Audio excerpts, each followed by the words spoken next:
Using an automotive lift is something that automotive professionals do on a daily basis. But when was the last time the lifts in your shop were inspected by a certified inspector, or that you received some kind of training in their maintenance and usage?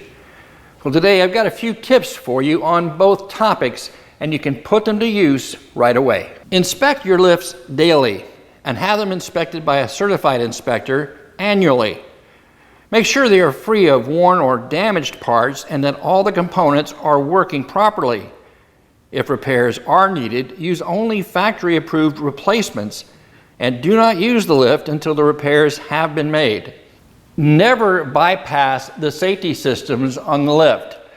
Always make sure that when you raise the vehicle, you raise it high enough to engage the safety locks and then lower the vehicle until it settles on those locks.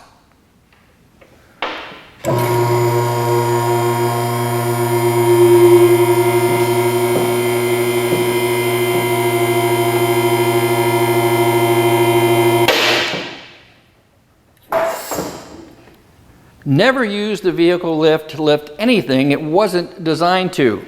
This means you have to keep in mind not only the weight capacity of your lift, but the wheelbase capacity of your lift. And now this might come into play also when you have a customer, say, with a 3/4 ton pickup, and he's a contractor, and he's got all of his tools, all of his spare parts loaded up in the bed of the truck. Well, this can add significantly to the weight and also cause a shift in our next topic. And that is the center of gravity. The vehicle's center of gravity must be considered prior to lifting and while making your repair. For example, if you're going to be removing components while the vehicle is in the air, that may cause a critical shift in the center of gravity. Also, like the vehicle we just described, attempting to lift an overloaded commercial vehicle that may have drastically shifted the center of gravity from where its normal point should be.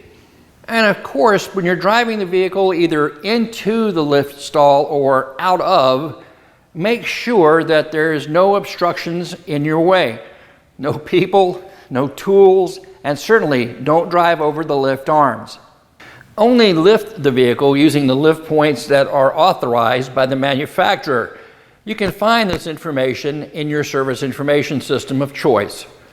Make sure that when you raise the vehicle, those lift contacts are secure and stable, and never use any kind of other object like a wood block or something to make up any difference in spacing.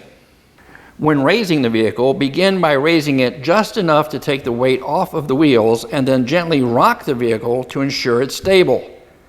Then raise just a bit more than the working height desired and lower onto the lift safety locks. And never raise the vehicle with anyone inside the passenger compartment.